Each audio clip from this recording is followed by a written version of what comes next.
Hello everyone, and welcome once again to another edition to my One Piece journey. Today we're going to be discussing the amazing Jaya arc, an arc I really enjoyed.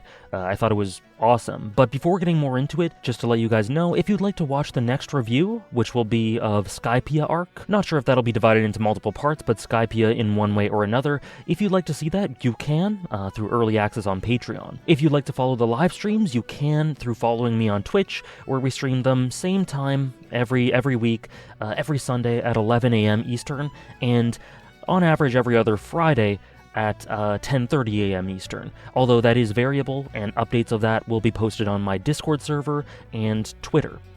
If you'd like to join the Discord server for One Piece talks about the stream, just talks about whatever, anime, video games, whatever, you can join that. That link will be in the description in the pinned comment. And yeah, as I mentioned about Twitter, you can follow me on there for updates and all that sort of thing. Streams, tweets about whatever, stuff like that. But before we get into the arc, as always, we're going to be talking about a few AJP's comments. Thank you everyone who left these comments. These are for Alabasta Part 1.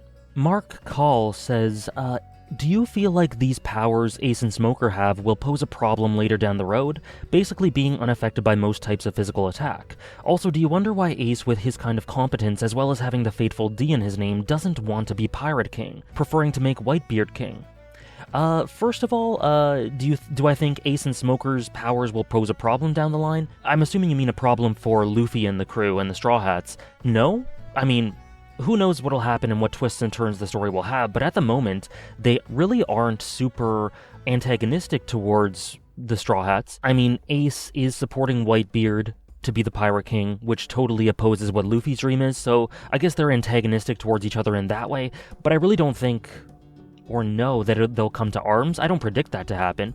If it will, that'd be a huge left field development. That would be pretty cool. And Smoker, his trajectory is very much being begrudging comrades with the crew, as we see through Alabasta. So I can't see them really being a problem for the crew down the line. I haven't thought of it in that way. They're obviously a problem for anyone who come up against them due to their powers, but I can't say I've really thought that they'd be problems for our crew, our protagonists. But who knows? And with regards to wondering about if Ace, with his D, the D in his name, about how he doesn't want to become Pirate King himself and wants to instead serve as Whitebeard, that's never really crossed my mind either. I don't think that the D in the name really applies to people wanting to be authority. I've thought that it mostly applied to the overall the soul of a pirate, you know, exploration, freedom, carrying out your dreams. I don't think those ideas have to go hand in hand with wanting to be king yourself. I've just thought that it's a difference in personality, a bit of a difference in terms of how he reveres Whitebeard, just individual difference. I just think it's part of his personality and part of his goals, and, you know, everyone's different. And so I've never thought it was weird. I've never applied Will of D in that way, in the way of I want to become the pirate, in the way that Goldie Rogers and Luffy were.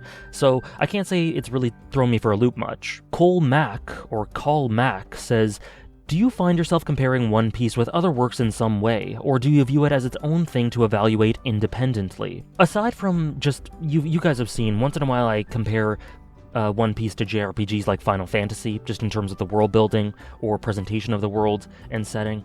Sometimes, just because it's a very easy comparison to make, I make references to Hunter x Hunter in terms of the way that things are organically laid out, or just for comparison's sake, just in little pieces here and there. But outside of that, which are very shallow, just to draw reference to what I'm talking about in instances, other than that, no, I 100%, just as is the case with any story, view it as its own thing. I don't evaluate and put it up to some sort of standard with regards to other things in the same demographic or genre or whatever, stories that may be comparable. No, One Piece is its own thing. The contextual boundaries have been established from the beginning, and I use that and the things that are established by Oda himself, but nothing outside of One Piece. The fans, the criticism from people who don't like it as much, other shonen works, whatever. I don't use any of that to compare One Piece to as some sort of metric for it. It's very dialectic and individualized. I just hone in on One Piece and that's all, outside of those references that I mentioned. Super Mona Man says, I want to use this comment to talk about Vivi. You've covered stuff with her amazingly, especially when it comes to her relationship with leadership and her dynamic with Luffy. Your love for her is wonderful to see. Thank you. I think what's most important about her character are the themes about different kinds of strength. She doesn't have as much physical strength as, say, Luffy. She's one of the physically weakest, but that just makes her great mental and emotional strength all the better, and it makes it mean more. There are more examples of this that I can name, but one that I will point to in particular is when she uses that knife dart thing to try to kill Crocodile, when she almost certainly had no chance. I think all of her strengths are a great way to show her extreme bravery as well. That's about all I have to say, except that this was an awesome review. Keep up the great work. I hope you're doing well when you see this. Thank you very much, Super Mona Man, just like always. Hope you're doing well as well. And yeah, I've talked so much, I've gushed so much about Vivi. You guys know how I feel about her, and it's sad to me, understandable, but sad to me, that we won't be able to see her, at least for a little bit, going forward. But I do agree, similar to the Nami fight, where she was able to prevail not through physical brawn, but through strength of will, her smarts, and the way she's able to be resourceful and adaptable to beat Miss Doublefinger. Nami shows a bit of a different sort of strength. So same with Usopp, and the way he sort of perseveres and shows that really human, everyman quality to the spirit of the Straw Hats, more than anyone else, in my opinion. Similar to them, Vivi's type of strength, like you say, is a very emotional one. It's a very mental one. We see how many times throughout the arc she gets just pegged down and shown situations that would seem hopeless and yet continue to persevere anyway. She never gave up. She came very close, but she would always find a way to want to continue. And in her most difficult moment, her spirit, her soul, her sentiment came through as the rain came down. And then people finally listened to her and all of that. But it wouldn't have been able to come to that point if she wasn't able to persevere in the first place. And that requires insane mental strength. Insane. That's one of my favorite things about her. So yeah, love that you pointed that out, and that's something I've loved about her from the start. But notably, it's something that she harnessed and developed through the Straw Hats, through her experiences with them, because I don't think she would have been able to become that strong without the crew, which is beautiful as well. Not to mention, she enriched their lives in many ways too. You know, it's a give and take. Yeti Cool Brother says, I just wanted to say how much I absolutely love the fact that Luffy loses to Crocodile at the end of this section. In so many shonen and just stories in general, there's a clear progression path where the protagonists get stronger and always coincidentally go up against a villain that is only ever so stronger than them, but not here. As you pointed out, we first saw it with Zoro and then again here with Luffy. There are people out there that are stronger than our crew, period, and Oda doesn't shy away from putting that on full display from almost the very beginning. Especially when you consider the time period that this was coming out, you could probably count on one hand the amount of popular shonen that had their main character flat out lose a fight this far into the story. It's one of the things that really made me enjoy One Piece as much as I did when I first read it. I definitely agree. It's funny, we were just talking about comparisons, but that's something I love about Hunter x Hunter, and it's something I like a lot in One Piece as well. These writers are not afraid at all to have their protagonists fail. It's something I enjoy in Haikyuu as well. Lots of sports anime. Through loss, a lot of things are set. Benchmarks are set. It can help with plotting. It can help with stakes and power scaling for anyone who's into that sort of thing. It can also help thematically as our characters' ideals and perseverance are tested, and we wonder, how do they respond to this? What is their strength of will? How will they deal with it? And what I love is that Zoro has been dealing with it, so far at least, in a totally different way than Luffy. Those little scenes we see, those bits of underlying anxiety as he thinks to himself, I need to get better, I need to get stronger. Whereas Luffy was just a complete bounce back directly against Sir Crocodile. Now, maybe there will be some underlying elements that haven't shown up just yet about his loss, but because he was able to immediately beat him right after, whereas Zoro wasn't able to beat Mihawk, it's a bit of a different complexion to it, quite a different complexion to it, and so I like that Zoro's and Luffy's bounce backs or responses are so different, despite them having so many commonalities ideologically. But yeah, I'm rambling. I totally agree. I love that Oda was not afraid to have his characters fail early on in the story, and I hope that continues. I hope that we have these characters having to deal with difficult circumstances and hurdles, deaths even, who knows, lots of losses. I don't know. I really hope, because in a series as sprawling and long and epic as this, I really do like there to be a very gradual, not totally linear or exponential rise in our character's strength and in the world. I like there to be peaks and valleys and regressions and progressions. And that's definitely been the case so far. Last couple, this person said their name could be withheld. Just wanted to include a couple of short and sweet questions for AJPs. You've seen a few examples of Oda liking to bring back minor characters unexpectedly. I also love the little extension of Django's story. Which characters do you hope to get more little side stories about? Quite a few of them. I'll do these one at a time. Quite a few of them that I have wanted to know more about have gotten bits of side story. But I would like, in particular, there are a few I'd like to revisit that haven't been revisited a ton. Kaya is one, and we checked in with her and we see that she's doing well. She's pursuing this medical assistant career or something adjacent to that. I don't remember exactly, but she's doing better, so that was lovely. I'd like to check in with her again, but we have gotten crumbs, so that's cool. I'd actually like to see some more of Nojiko. We haven't seen her in a while, so it would be nice to check in with what's going on with her and Genzo. So that would be cool. As well as, I think this might be further down the line, but checking in back with Drum Island. That would be cool to see how things are developing there. We got a bit of a hint about this kingdom now will reach this new chapter in its history, so I'd like to check in back there. It's now that it's been a few arcs, or a couple arcs, since Drum Island, and nearly 100 chapters since we first got there, so yeah, I'd like to see that. And honestly, going back to Arlong Park, I would like to check him back in with Arlong and see what's going on with him, just in one way or another. I found him to be quite interesting, so I hope we see more from him. That aside, a lot of the characters who I'd been interested in have already been covered through cover stories, like Kobe, for example. Django is another example, Buggy, Alvida, so the ones I mentioned earlier would be the ones that come to mind first. And then, who are your favorite animal characters in the story so far, and how do you feel about Oda choosing to convey some specific themes through animals rather than characters? I think Chopper's the obvious answer for me. Chopper would be my favorite, but I did like, you guys saw, I liked Karu a lot. I hope we revisit Karu, and Laboon was really great for Reverse Island, very emotionally resonant, so those are the three that pop into mind the most. Shushu as well is one that I immediately think of. That moment is still one of the ones that got to me the most, so those are the most memorable ones, I'd say. And then in terms of how I feel about Oda using animals for portraying ideas and themes or whatever, I don't really think any different about it, to be honest, compared to characters. Just as Sir Crocodile's used to portray this very cynical attitude, this lack of connection and trust, and total antithesis to everything that the crew stand for. Laboon shows the flip side of the improbable dream, the tragic side of it, that then gets subverted later on through Luffy's influence. So too does Karu show, like you say, that bit of determination throughout the arc. I don't really think of them any differently from any other character as a moving piece and function in Oda's world. So yeah, it's good, it's solid, it's done well, but I don't think there's any real distinction for me between how animals are treated in that way and how the human characters are treated. And I like that. It feels very cohesive in that way, that they're treated just the same, in my opinion, once they're given focus. And last one is from Random Guy, who says, Luffy saying to bet the lives of the crew too stems from Vivi saying, I will stop the rebels no matter what, to Toto, after which we get interesting reaction shots from the Straw Hats since she says I and not we.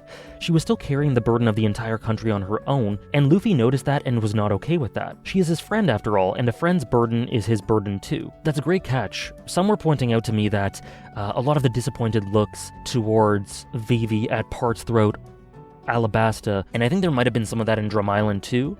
I don't remember exactly. And it's a big part of Vivi's character journey, from going, I must burden all of this on myself, to it becoming we. We will do this together because my dream is your dream and vice versa, and this is our connection and bond. So that use of language, those little looks, beautiful little subtle touches, so thanks for pointing it out. But yeah, those are all the AJP's comments for this video. Again, if you'd like to be chosen for a future video, just use the hashtag AJPs, and you'll be put into a pool of potential selections. Thanks everyone for sending them in. So, Jaya arc.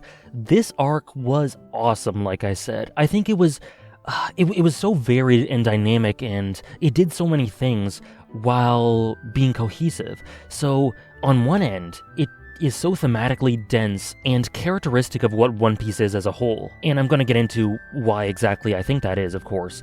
But then on the other, It does so many mechanical things in terms of expanding the world, intermingling plot threads, catching up with characters we haven't seen in forever. Oda does this thing where he's able to reintroduce characters that have hype early on and reintroduce them so effectively in situations that plant seeds for the plot, but also are just hype in and of themselves because they flesh out the characters more in one way or another.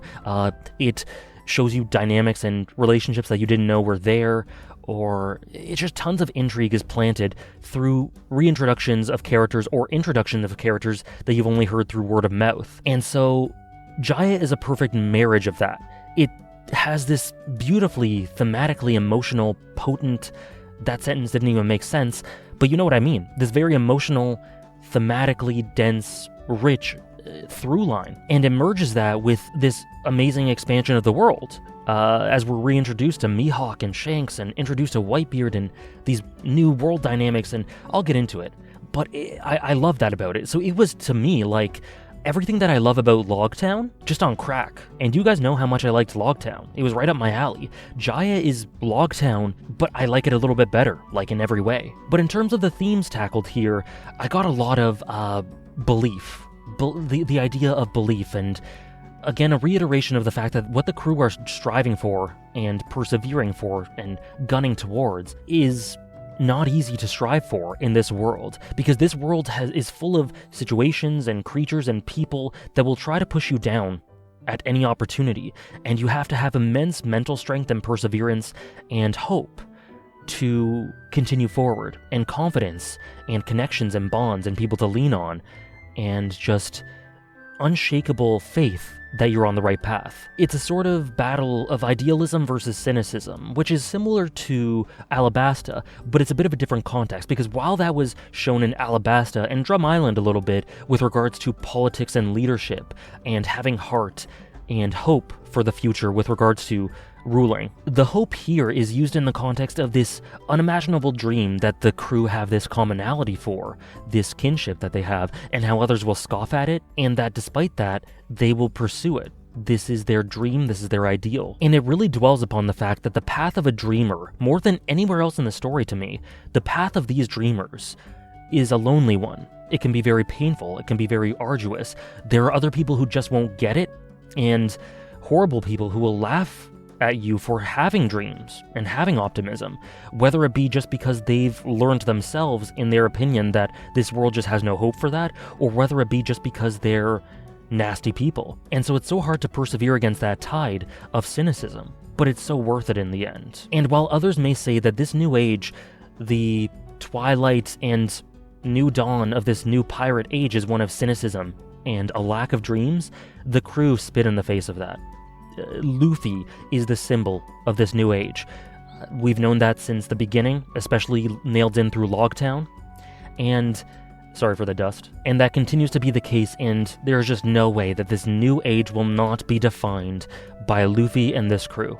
And since it's being defined by them, it will not be a cynical age. They will struggle against this cynicism, but they will come out on top, I'm sure of it. It feels like fate, almost, just the way the story is. But that doesn't mean that there won't be difficulty and darkness and moral ambiguity on the way there. There will be tons of difficulty, and this arc is a great encapsulation of what they come up against. But they aren't scared to seek beyond this, to head into darkness, and to go past it. And Bellamy is the ideal antagonist for this sort of idea. I'll get more into him later, but he was just the perfect antithesis to this sort of idea through how cynical he is, just through how he laughs in the face of this, how dreams are just unbelievably impossible to him, so much so that they're immaterial, and him and his crew are a great example of that. But you also have Cricket and the brothers, who represent, again, that kinship with people like Luffy, and they're up against it. They have their own improbable dream of their own, but nonetheless, they continue to fight for it. And their will gets inherited to the crew by the end, but we'll talk about that later. And then the ending point of the arc, the idea of getting to Sky Island, this place that people think is, again, improbable. It is an encapsulation in and of itself of this impossible dream. They literally stake everything, their lives, because there's a risk of death if they can't do the knock upstream and get up there. They could die. So they literally stake their lives on the idea that the Sky Island exists, that Skypiea exists, while others laughed at it. And that's an encapsulation of all that they've been doing so far. everything they've been doing so far. Just literal metaphor for the story as a whole, because they've been living and dying for their dreams that many would consider to be impossible, and they do it again here, and they will continue to do it. So I just love that their journey for Sky Island, and how people scoff at it and think that it doesn't exist, yet they have this belief for it, is a small-scale summary of what they're going throughout the whole story. It seems improbable, but they always believe, and they're rewarded for it. And that, in the end, is why I ultimately always conclude, so far at least, that this story is idealistic. Of course, there are other dimensions to it. I've had someone mention in my comments, like, there's more to it, it's not just idealistic. Of course there's more to it. I've talked for hours and hours already about all the other aspects to it. There's darkness, there are struggles, there are dreams that are not fulfilled.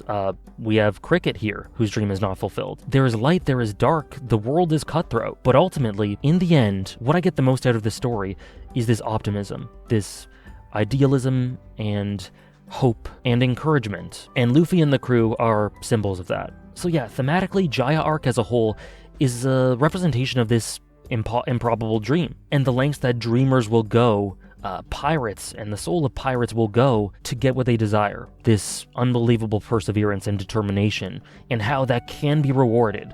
Not all the time, but it can be. Idealism versus cynicism, and how difficult it is to be idealistic in a world like this. And then, of course, there's this massive expansion of the world that I alluded to. Very similar to Logtown, we have Shanks, we have Mihawk, we have the 5 Elders, which we get introduced to, about the world government. We get Whitebeard, we get Blackbeard, we get Ace with Buggy and Alvida, and all these other elements. It's just crazy expansion. So it ushers in this idea of the improbable dream and persevering for it, even if it's a lonely path, and then broadens so much as well. To get into the actual content, the Hachi cover stories continue. They tend to be quite cute, but yeah, don't have much else to say about them outside of what I said in Alabasta. But then if we get into the story proper, so we open where we left off at the end of last video, where we have this galleon falling from the sky and there are skeletons, and the log pose is pointing up to the island, and everyone's just really confused about what's going on.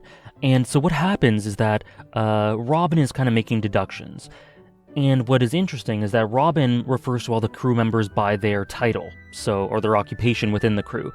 So Nami, she calls navigator, Chopper, she calls doctor, etc. I talked last video about how Robin, in joining the crew in this way, may not be fully in the crew yet. She may have the same dream as them, but she doesn't seem to be emotionally tied to the core of the crew and not part of this family yet. And so maybe by describing them and defining them and referring to them by their job titles, this illustrates this lack of intimacy, this lack of closeness with the rest of the crew, and that she's a little bit detached in a way. But interestingly enough, I don't remember if this is here or maybe later in the arc, but she calls Luffy by his first name, maybe later? I don't know, but there's a contrast. She calls Luffy by his first name. So I don't know the exact significance of that in comparison to that, but what I do think is that there could be a moment in the story where she begins calling the other crew members by their name, if this is something to comment on her lack of closeness to the rest of the crew. And when that happens, and when she does say Nami, Chopper, Sanji, Usopp, whatever. If that is what's going on here, if there is a moment later in the series where she begins calling them by their name, that could be a very gratifying emotional turning point for Robin. But back to the plot, Nami surmises that the log pose must be broken. Robin says no, you must always trust the log pose. If it's pointing up, that means there's an island there. She says to never doubt the log pose, and that's a nice little, another little detail that sort of keys you into Robin a little bit. Is there personal experiences with log poses? Something like that? I don't know. But Robin and Chopper examine the skeleton that had fallen down from the galleon, and they essentially conclude that this person had been operated on. Their skull had been punctured to release pressure within the skull because they had a tumor. This skeleton is over 200 years old, and they were part of an expedition crew, is what they conclude. They must have been exploring Sky Island. Luffy then goes onto the ship and finds a map of Sky Island, a map which calls this place Skypiea. Now, Nami is a little bit hesitant to explore and go into these grand unknowns, understandably so. This arc, in many ways, sort of fixates on the idea that Nami is not quite at the level of, yes, let's explore everything. She, also just due to her personality, she just isn't willing to completely go into everything without an element of caution. And that's just who she is. That she wouldn't be the navigator, she wouldn't be this level-headed center of the crew and sense of direction for the crew if she wasn't like this. So I don't know if this is going to be something that ends up changing down the line, or if this is just how she'll always be. Either way, I think they both make sense. It just depends on which direction Oda intends to go with it. But yeah, worth noting for sure. The crew then tell her, you're the navigator, so navigate, let's go. And after this, Zoro, Sanji, and Luffy put themselves in these kind of cute barrel suits to go salvaging for the rest of the ship for more information, for how to get to this place. And then a man introduces himself to the story. A man named Masida, who is the self-proclaimed king of salvaging, who seems to be singing a song with his men about salvaging. He's very passionate about salvaging, and he's come to salvage this ship. And he has a 23 million bounty, which is interesting, and he says that any ship that is up for salvage is his. He lays his claim to it. And so his men are sent underwater to check out what's going on down there. Nami and Usopp and whatever are having a bit of a standoff with him. He's a very trusting, kind of a wholesome sort of person, as he seems to just intuitively trust them, which ends up being a good choice, but they're just like, why is this guy trusting us? It's a nice contrast from the rest of the Grand Line, which is very cynical, as we'll see later. So this is a bit of a precursor to the energy that Masida, Shoujo, and Cricket would have later on, and how that would contrast everything that the antagonists of this arc represent. Masida gets word from his men that they're being beat up by crazy dangerous men underneath the water, and Usopp and Nami are just going like, oh shit, crap, I think they found us out, because our monster trio are just destroying them. And then Masida turns to them and goes, hey guys, watch out, there are dangerous people down there. And they just go, thank goodness he's dumb, which is just a big endearing moment for Masida. He's a likable dude, and he continues to be likable and pretty adorable, as him and his crew are doing their salvaging thing, and they're like, okay guys, you can't screw this up, we have an audience, and they're friendly, and they're waving to them, and they're going, yeah, no problem, we're doing this salvaging thing, don't be nervous, and they're all insanely nervous. It's very cute. Meanwhile, the monster trio are searching through the boat for stuff. They don't really find too much, but notably, Zoro gets an octopus stuck to him the whole time, which is pretty funny, and Sanji finds a picture of a woman, a photograph of a woman, the glass broken and everything, which is interesting. I do wonder if that'll come into play later down the line, but at the moment, not too sure. It could be a hint, though. It did seem to have a bit of weight on it, and that could have just been because it's a remnant of these former lives that have been lost, and these people cared about other people, and they might have had a significant other, a wife perhaps. Maybe the amount of weight placed upon that little panel there was just because of that, or maybe it's foreshadowing something later on. We'll see. Notably, there is a wooden stake through the photograph, and that could be really symbolic, again, of foreshadowing to something that we don't know about yet, or maybe of wherever these people went, it's just so dangerous that they had to let go and sever their ties with their former lives, because the moment they did this, their lives were forfeit. I don't know. It's just interesting symbolism that there's a wooden stake through this photograph. There's just remnants of these people who are exploring this island. Masida has some power. He has an insanely big lung capacity, so he blows water into the ship to rise it up. And then Sanji, Luffy, and Zoro end up being able to breathe, and they don't need their barrel suits because of the air that he's pumping into the boat as it's lifting up. I'm not sure that's how carbon dioxide works, but whatever, regardless, it's pretty cool. It's been like a decade since I last studied chemistry, so I'll take his word for it. And then Masida eventually makes his way into the wreckage and begins chatting and hitting it off with the crew, the trio at least, and then they get swallowed by a big sea turtle. It's really funny because like Nami, Usopp, and Chopper are panicking and they're going, oh my god, they got eaten! Oh my god, no, they definitely didn't get eaten, and they're just kind of in denial about it, and Robin, just very straight-faced, just goes, no, they got eaten. Like, they're definitely eaten. And this is a role that Robin continuously has through her presence in the story so far. Very much like if Nami was the straight man before, Robin is like the straightest straight man there ever was, because she plays everything extremely honest. She says what she sees, and she doesn't dress anything up. But as Nami is panicking and just going, I'm sorry, whatever, it's very over the top and comical. I think this just really shows that the tone of this is what seems to be a deathly situation. They've been swallowed by this giant monster, but the tone of this is so silly and fun that the stakes aren't really there, which really shows that the crew has elevated to this point where these sorts of things are not threats to them, not genuine threats, and I think that's an interesting sign of growth, and strength increasing over time, and how they've gradually come into their own in the Grand Line and acclimatized themselves to the dangers here and the unknowns. Because there was a rope that was tied to the trio when they went down to salvage, and the ship got eaten by the turtle, it begins dragging the ship down, the Going Merry down, because of the rope that's attached to it, and the turtle starts swimming away, and Robin just goes like, yeah, this was always going to happen, they just got swallowed. And so Nami just says, cut the lines, and it's, again, pretty comical. At the same time, Masuda's crew are trying to save him. They wanna save their captain. And then darkness covers everything. And it's really interesting because the darkness here is not shown through just black ink, as normal night skies tend to be in manga. But instead, it was literally written, darkness, in a otherwise light sky.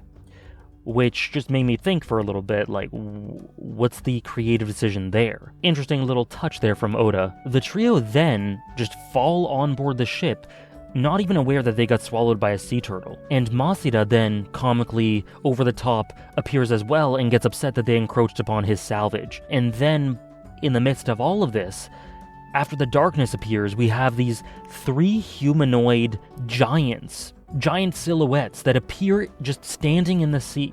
Gigantic. They dwarf the sea turtle, huge monster that had swallowed them before. And they just look down upon the crew, the sea turtle, Masuda's crew, and they just completely dwarf them all. These giants are said to be some sort of warriors. They look to be angelic figures. And it's just really interesting. They just appear out of nowhere when this darkness came down. And so I don't know what the connection there is, but it's a really interesting, enticing hook for me to understand what's going on here, which I'm sure the answers will come and show themselves, but it's like, what caused any of this? The crew freak out, obviously. They just rush away from there as far as they can go, and when they eventually have a minute, when they're far enough from it, they recollect everything that happened during the day, and each crew member says their own part, and then Masuda's on the crew as well, and he chimes in, and they're just like, why the hell are you still here? What I really like about Masuda is that Oda does not spare any time in showing that this guy is not antagonistic. He is not a bad guy. He might have seemed like in the beginning like he might have been some sort of enemy, but he really isn't. His energy isn't, his personality isn't, his role isn't, nothing is.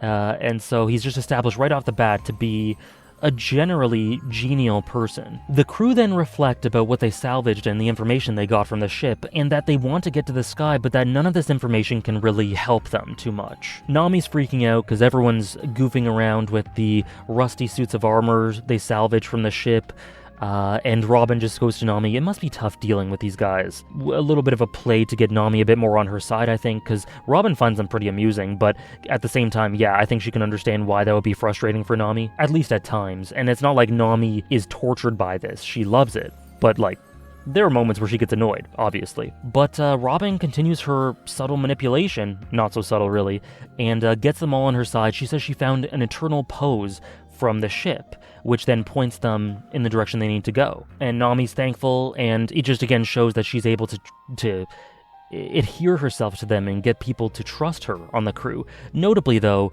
Zoro seems to be the one who doesn't quite buy into it and doesn't trust her regardless of what she does. So it'll be interesting to see how that dynamic evolves. But yeah, in this eternal pose that she got, it says Jaya on it. And then Luffy goes, okay, let's go to Jaya. There's a bit of a back and forth, pretty humorous between the crewmates as they go, wait, should we actually go to Jaya? No, shouldn't we? The log pose will reset, etc. But ultimately, they still decide what they decided in the first place, they're going to Jaya. As they're doing so, there are some birds that are flying that fall down from out of the sky. Chopper notices them, no one else really does, but they just die, just plucked out of the sky and fall on the ship. And then we then shift to a point of view from a man who was on Jaya shooting those birds out of the sky from quite a distance, who laments his inability to kill all of them. Maybe alluding to the fact that it was cruel that they weren't put out of their misery, or something like that. I don't know, but either way, after lamenting this, he says, oh well, that must have been fate. So this is the first introduction of the idea of fate, which is a subtle little underlying theme that is tackled throughout the arc. And then the crew land in West Jaya, and Jaya is said to be this place where ruffians live. It's this really rough and tough, not for the faint of heart, full of pirates and full of people who want to evade the eyes of the government for one reason or another, and people who tend to evade the eyes of the government don't tend to be super nice, outside of our crew and a couple others, but Anyway, the point is, this is a town of ruffians. It's very rough. It reminds me a lot of Tortuga from Pirates of the Caribbean, if any of you have watched that series, the movies. It reminds me a lot of that in a few ways. Although, the big difference there is Tortuga in Pirates of the Caribbean is very much emblematic of the pirate spirit, whereas this place is the opposite of that, for reasons we'll get into soon. But we hone in on this place that's called Mock Town in Jaya, the town of derision, and this is where that sort of cynicism, that lack of a pirate spirit, the antithesis to a pirate spirit, is present more so. This is the core of it. We then get a glimpse into the town where we see a couple of people who are gambling. Through these circumstances that are shown to us, we're introduced to a man named Bellamy and what seems to be his right-hand man, Sarkis. Bellamy the hyena, who's the leader of his own band of pirates, and Sarkis, they eventually end up confronting a man named Rocio for saying that he cheated them in their card game.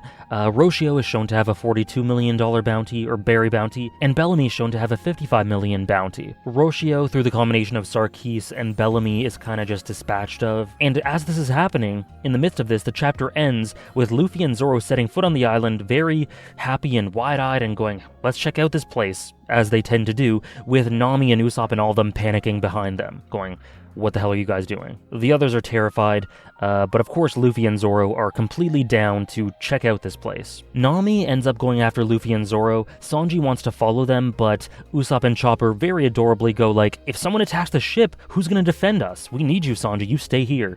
So Sanji stays with them, but then they notice that Robin has gone. She's gone somewhere. Nami catches up with Luffy and Zoro and she goes, you gotta promise me not to fight anyone. Don't fight anyone here. Don't cause a ruckus. And Luffy goes, fine, I won't fight anyone, I promise.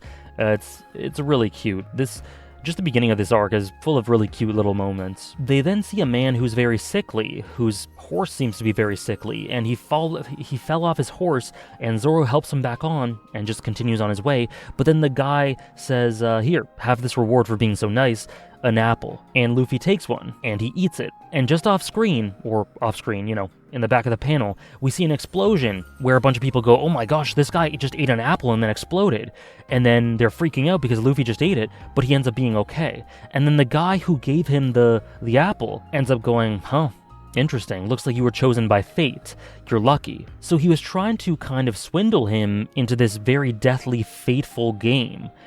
But what's interesting is that he wasn't faking his sickness. He was still very sick. He was just using it as a means to enact this weird Russian roulette of exploding apples. And this is the second instance of fate that is shown to us through these members of Jaya. So we had the first guy who was shooting the birds out of the sky, who lamented his inability to kill one, and then said it was fate. Then this guy who has this, like I said, Russian roulette of exploding apples, and Luffy got lucky, and he says, well, fate was on your side. And so to jump ahead, these guys are both members of Blackbeard's crew. Both of them fixated on fate in one way or another, which is an interesting common thread. But it seems to me like this man, whose name I can't recall at the moment. Later in my notes, I'll see what his name is, and I'll say it out loud near the end of the video, but I can't recall his name right now. But it seems like this guy was not malicious. He didn't want to do harm. He was just simply testing out fate in some way? I don't know. But it's interesting that Luffy, fate was on his side. Luck was on his side, as it tends to be. Throughout the series, he's been getting lucky in numerous different ways. Could that be the will of D? Again, not sure. Could that be just the way the universe works? That could be it as well. They then make their way over to a hotel, and they're told to leave because it's owned by Bellamy. Sarkis is there, his right-hand man, and he tells them to leave. He throws money at them and says, get the hell out of here. And what's interesting is that Luffy wants the money. He picks it up, and he wants to pick it up, and he wants it because money's useful. But he doesn't really think about the sentiment of it being thrown at them in that way. Whereas Nami, who's the most materialistic person in the crew, there's an asterisk on her materialism for all the reasons we've talked about before, but nonetheless, she still is fixated on money to this day. She looks at what's been given to them, thrown at them, and sees it as immense disrespect. She doesn't want money like that. She thinks it's very rude, and she doesn't want that kind of money, if that's the sort of sentiment behind it. Sarkis then goes back to his pirate crew, which is Bellamy's crew, and he mentions Luffy, and they're talking about Luffy, and they say that he has a bounty. It's the old one, though. It's the 30 million bounty, prior to Alabasta. and they say that this guy will never make it in this new age, which ends up being a deeply important theme. He then says he'll take the wanted poster to Bellamy and see what he wants to do about all this. Then a nice little world-building detail is the trio go to a bar in town, and the bartender tells them the pirates here, there are pirates here, but there are also regular townsfolk, and the pirates don't touch them. Not out of honor or not wanting to do harm, but because they simply realize that they need businesses and the economy to operate properly for them to be able to do whatever the hell they want to do. So they can't touch the small businesses or just the regular businesses or the regular people, otherwise things will go askew. So it's interesting. They're pragmatic enough to do that, and it's not fixated on some sort of honor code. It's just, we want to be able to do the most that we can and let loose the most that we can, so we refrain from doing that. They need things to spend their money on, basically. They then learn from the bartender that the log pose resets in 4 days, so they decide to leave in 2. Then Luffy sits next to a guy, and they end up having completely different tastes in food, and they have this bit of a rivalry that's sparked up between the two. We know who that guy ends up being, but interesting that that's their first interaction, this opposition, and they get competitive with one another. But then Bellamy comes into the bar looking for a Straw Hat Pirate, and it's also told to us that Sarkis's bounty is 38 million. Outside the bar, we see that Roshio has indeed died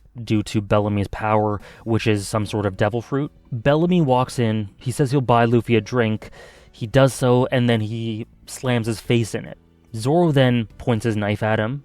They obviously don't take kindly to this, and Luffy wants to fight. And what's interesting is that Luffy trusted him enough to say, okay, you want to buy me a drink, all right, and then was then immediately betrayed in that way. So it shows that his intuition, sometimes when it comes to people, is not always on point. It can be off sometimes. It's very often right, but in this situation, he didn't really appraise Bellamy correctly, or either that, or he just gave him a chance to show him more of who he was, which ended up being the wrong choice because Bellamy's the worst kind of person. And as Bellamy essentially just shoves Luffy's face in it, and is in this stance with Zoro and Luffy eventually, his crew just look on, kind of amused at his whims. Nami tells them to stop because they need more info, they need to get to Sky Island, to Skypiea, and then so she asks the bartender about information about Sky Island. And then we get to one of my favorite spreads in the entire series up until this point. It's actually quite literally my favorite, aside from maybe the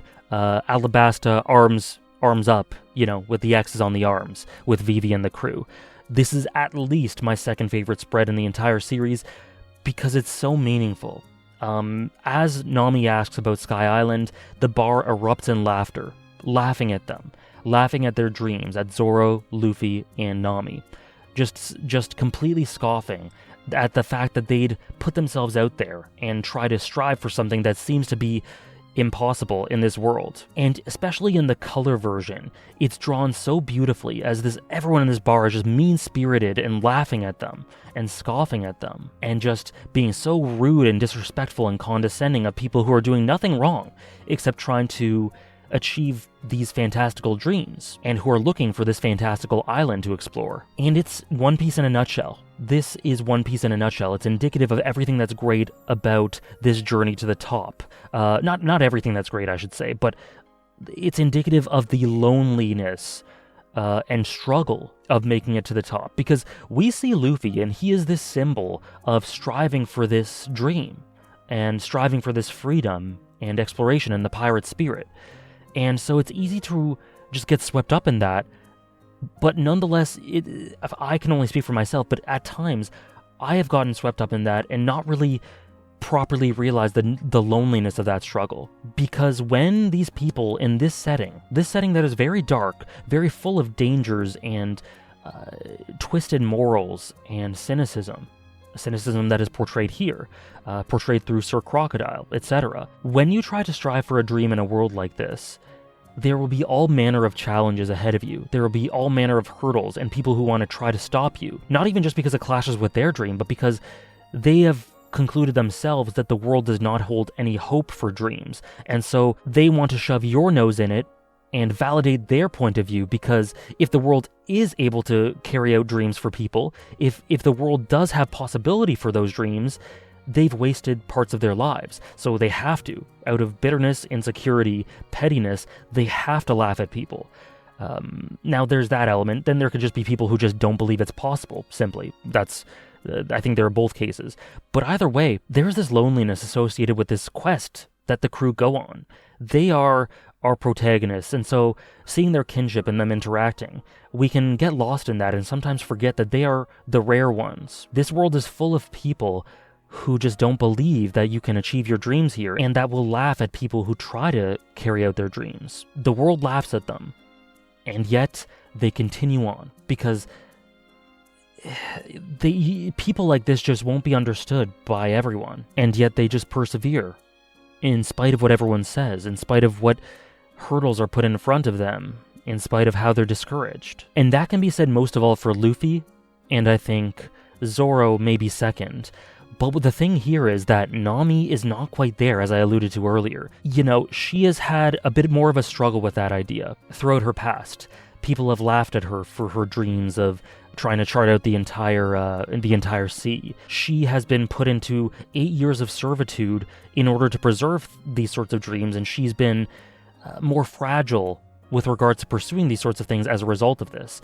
And so she's had this upward trajectory for her dream, and how Luffy's helped her to believe that she's able to do this and able to go on this adventure and able to be free. But scars don't easily fade. And the scars of that are still, the mental scars, psychological scars of that time are still relevant to her. And so she gets discouraged more easily than Luffy and Zoro, because she can't help but think, are they right? Is our dream a step too far, even if she doesn't want to believe it?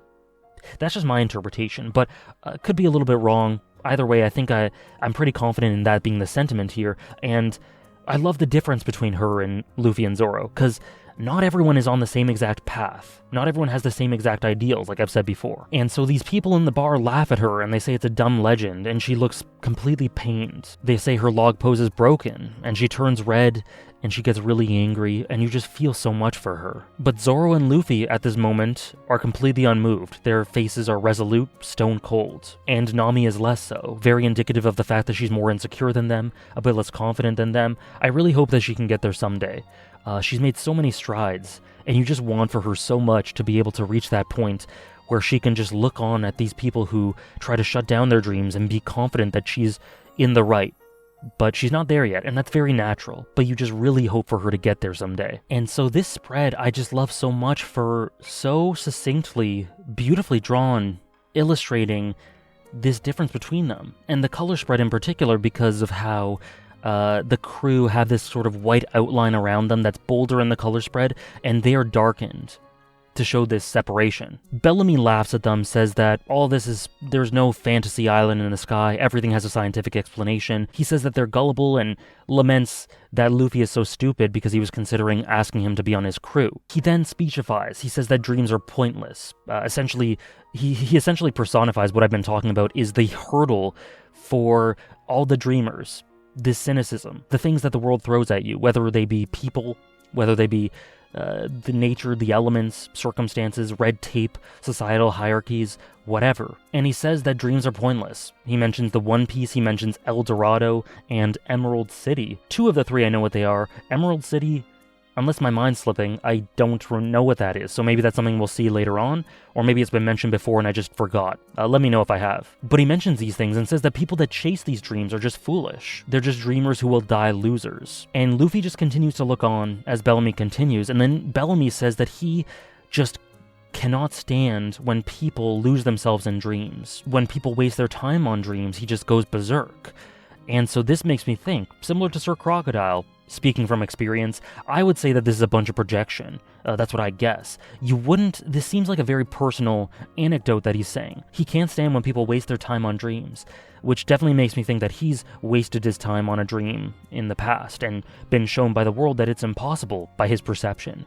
And so he wants to just shove that misery in everyone else's faces because his idealistic young self wasn't able to achieve that dream. That's just what I think. He then hits Luffy with a bottle, the bar just lambasts them and tells them to leave town, and Nami, just enraged, tells Luffy to forget about his promise to her to not fight. But Luffy then tells Zoro to not fight, and that's immediately a parallel with Shanks in Chapter 1, embodying his spiritual successor, carrying on that will and ideal. And the chapter ends there, and this was an amazing chapter, chapter 224, that encapsulates so much about the journey, the lonely journey, and nonetheless the perseverance and idealism of the crew, despite the lack of idealism and cynicism in the world that they confront. This is the challenge they face, and they continuously strive against it, and it's not easy. And chapters like this really show you why and how it's not easy. Physically, emotionally, spiritually, it can wear on you, and it can be tough for your spirit to keep that up. But the pirate spirit is not in this cynicism, it's in this idealism. And the new age of piracy, they say, I'm skipping ahead a little bit, but they say this new age of piracy is defined by cynicism. It isn't. The previous age was defined by Gold D. Rogers, who was not a cynicist, who was very much in the vein of Luffy. This new age will be defined by Luffy. Whether these horrible pieces of shit want to think it will be or not, Luffy will dictate it. And Luffy is a dreamer. So in the next chapter, like I said, Luffy and Zoro do not fight back. They get completely beat into the dirt, just totally bloodied and bruised and battered, but they do not lift a finger to fight back. And there's just such immense conviction. Bellamy and his crew just throw everything at them. Physical abuse, insults, saying that they have no backbone, no spine, no pride or honor, which is totally untrue, obviously. And then Sarkis, this piece of shit, says to Nami that he'll buy her and have some fun with her, which obviously immediately brings up Nami's trauma of being sold into Arlong's pirates. Along with just being this horrible thing that he says, this means something extra for her.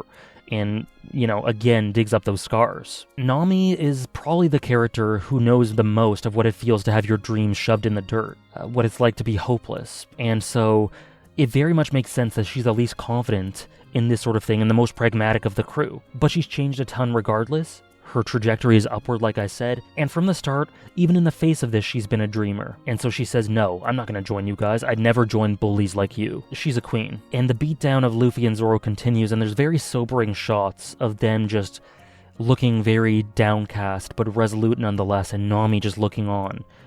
Very simple but very effective panels. And Luffy here has learned when not to fight. And it's a parallel with Shanks, but there's obviously more to it, because as soon as Luffy heard what Bellamy said about dreams, that dreams are not worth pursuing, that they don't exist, he immediately appraised that he was not worth fighting, not worthy of a single punch. And I love what Bellamy represents in this arc. To Luffy, dreams and freedom and these aspirations are things that every pirate should have. That's the spirit of a pirate. But Bellamy he flies in the face of all of that. He's so in contrast to that. He is the opposite of the core ideal of piracy to Luffy. And he's not just mocking Luffy's dream, he's mocking the concept of dreams and dreamers. And so what's great here, and what was pointed out to me by my chat as well, is that we've talked in the past so many times about how Luffy cares less about a physical death of a person and more so of the defeat of one's ideals, or defending one's ideals. Life is secondary to ideals, and the lasting resonance of a person will be the marks they left on the world through their ideals and dreams and pride.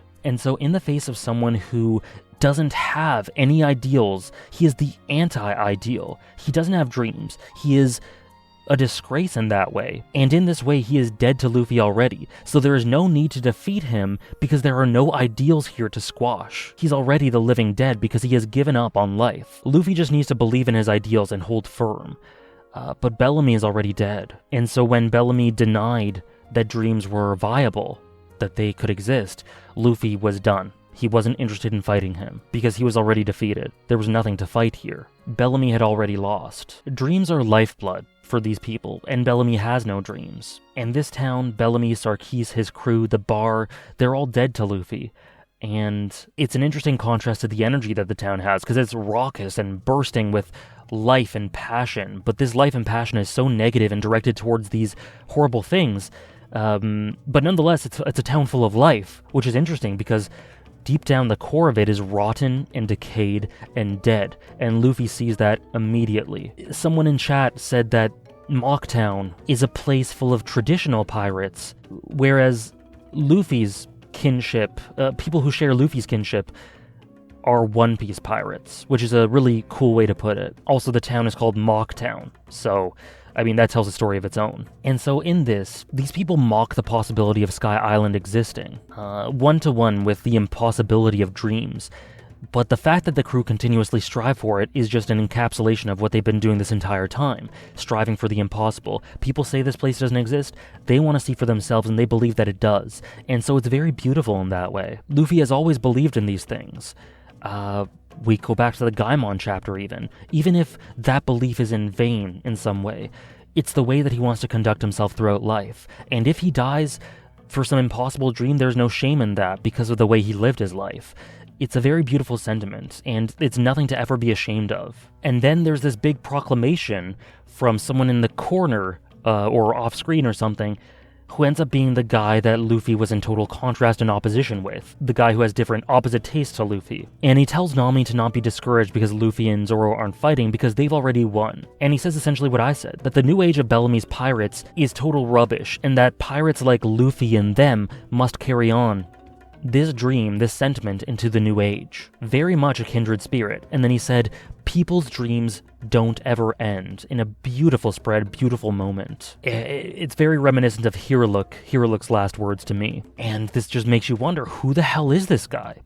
Luffy just looks on at him, at this guy who he was in total opposition to before, who nonetheless seems to have that core emblematic spirit of a pirate, and just looks on and wonders and is curious, and it's a lovely moment, and it just makes you wonder, who the hell is this guy? And then he says that in the path to the top, you come across losers like this who are just not worth using your fists on. And then he leaves, and he wishes them good luck on their trip to Sky Island, to Skypiea. And Luffy turns away, and Nami then asks him, it seems like he knew about the place. I wonder who he is. And Luffy says he doesn't know, but he adds that it's not a he, and then Zoro says, it's more like a them. Nami doesn't really get this and asks if they have a crew or something, and he doesn't really answer. And this man just laughs to himself and says that the rum tastes good today. And I don't really know what they were referring to here when Zoro said it's not a he, or Zoro and Luffy said it's not a he, it's more like a them or a they. I have no idea, really. Usually I try to dig into things and I can understand what they're getting at, but here I'm kind of at a loss. So if this is a non-spoiler, if this is something that I missed and you can explain it to me, please do. But if this is something that gets addressed later on in the story, of course, please just refrain from saying anything and just tell me it gets explained later or something. But it's interesting because this is a very ambiguous scene with a couple of layers to it that I don't really know what to make of, which I like, which I enjoy. But yeah, a bit confused as to what that was referring to. I'll continue to think about it, but at the moment, I don't really have much. Could Luffy be referring to they being Blackbeard and his crew? Because we know, I'm skipping ahead, we know this is Blackbeard. Could it be referring to him and his crew? Maybe Luffy knows that he's a captain somehow, and that they would embody this ideal somehow? And Zoro as well? This is the spirit of a captain? Something like that. I don't know. It's a really interesting line, though. Nevertheless, then we cut to the crew who are fixing the ship, and then they hear a salvage song from an oncoming crew. Then we cut back to Nami, and she's frustrated that Zoro and Luffy didn't fight them for obvious reasons. It's very understandable. Again, she's not quite able to comprehend why they did that from their point of view because she's not yet there yet in her personal journey. And what's really interesting is there's a huge parallel here with Nami complaining to Luffy by saying, why didn't you beat them up, whatever, with what Luffy said to Shanks back in Chapter 1. It just really shows his growth, and I love how the story reflects back, and is so poetic in doing so. This passing the torch of ideals through generations, this inherited will, once again. We then see that Robin had disappeared because she went into town to get a map to a place that's inhabited by Mont Blanc Cricket, this man who was chased out of town because he was talking about dreams. She wants to find him because she surmises that he can probably tell them about Skypiea. And then we see that the ship that we heard about the salvage song earlier, it has these men who are underwater using sonar to look for salvage, and it's headed by this man, Shoujo, another salvage king. He's Masida's brother, and he says here that he's in line to become a next warlord of the sea. He's here to replace Sir Crocodile. Now, he was probably talking out of his ass here. I initially thought that he was being truthful and not full of it or exaggeratory or whatever, but we see later in the arc that they are talking about, the world government are talking about the next person to replace Sir Crocodile. Shoujo does not come up at all, so I think he's just probably talking out of his ass, which is pretty funny. And he's a very proud person. He tells Luffy to move, he attacks him with a sonar wave, that destroys the ship even more. His design is crazy, by the way. And then in town, Bellamy hears about people who are talking about Robin going around asking about Mont Blanc cricket, and the rumor is that there is a gold bullion that he has, and that she was probably asking because of that.